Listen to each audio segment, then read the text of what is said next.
Bakının qisasından qorxan Köçəryan Rusiyaya yalvaracaq. Ermənistanda Zəngəzur təşvişi. Ermənistanın keçmiş prezidenti Robert Köçəryan Erməni Universitetinin dinləyiciləri və müəllimləri ilə görüşüb. Robert Köçəryan bu görüşdə müxalifətin birləşməsi problemlərindən danışaraq bildirib ki, bu konkret məqsəd ətrafında mümkündür. Əlavə edib ki, hamının bir yerə toplaşıb, müxalifət olması isə mümkün deyil. Bu səbəbdən konkret hədəf ətrafında toplaşmaq lazımdır. Keçmiş prezident cəmiyyətin diqqət mərkəzində olmaq üçün hakimiyyəti dövründə ordunun gücündən və Azərbaycana qarşı şərdən danışıb. Onun iddiasına görə Azərbaycan Göyçənin bir hissəsini və Zəngəzuru işğal eləyəcək. Bu, Köçəryanların ənənəvi çoxsaylı şər, böhtan xarakterli çıxış və təbliğatından biridir. Azərbaycan prezidenti İlham Əliyev dünya Azərbaycanlılarının 5-ci qurultayında çıxışı zamanı bildirmişdi ki, biz cəmi 44 gün ərzində düşməni torpağımızdan qovduq. Ermənistan kapitulyasiya aktına imza atmağa məcbur oldu. İmdad dilədi və bu gün də həmin vəziyyətdədir. Bu gün də yer qalmayıb ki, qapısını döyməsin ki, amandır, Azərbaycan bizi hədələyir. Azərbaycan bizi burada boğmaq istəyir. Köçəryan da Zəngəzur və Göyçə ilə bağlı yalanları ilə bunun hələ də davam etdiyini təsdiqləyir. Dövlət başçısı belə düşünənlərə yalan danışıb, şər böhtan atanlara o vaxt cavab verib.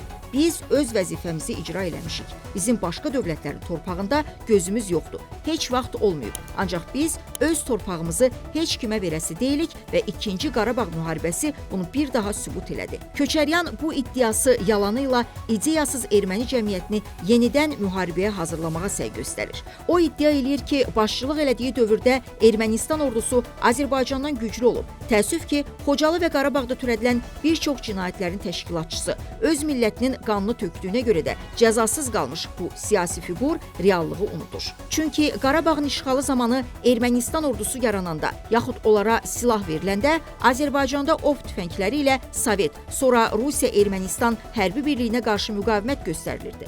Onda ermənilərə o dövr üçün müasir silahlar verilirdi. Onlar işğal altında saxladıkları Qarabağ üzərində uçan İrana məxsus S-130 təyyarəsini 1994-cü il martın 17-sində vurmuşdular. Bu hadisə nəticəsində İranın 32 vətəndaşı həlak olmuşdu. Həmin dövrdə Robert Köçəryan o vaxt işğal altında olan Qarabağda qondarma rejimin Dövlət Müdafiə Komitəsinin sədri və baş naziri işləyirdi. 1994-cü ilin noyabrından sonra isə bu saxta quruluşun prezidenti olmuşdu. Deməli, həmin təyyarənin vurulmasına görə Köçəryan birbaşa məsuliyyət daşıyır. Ermənistan ordusu mülki təyyarəni vurmaqla öz gücünü nümayiş elətdirib. Köçəryan bu gücü nəzərdə tutur. O, Hindistan və Fransa ilə Ermənistanın hərbi müttəfiqliyini də tənqid edib. Fransanın hərbi texnikasını tərifləsə də, o bir ölkə barədə belə söyləməyib.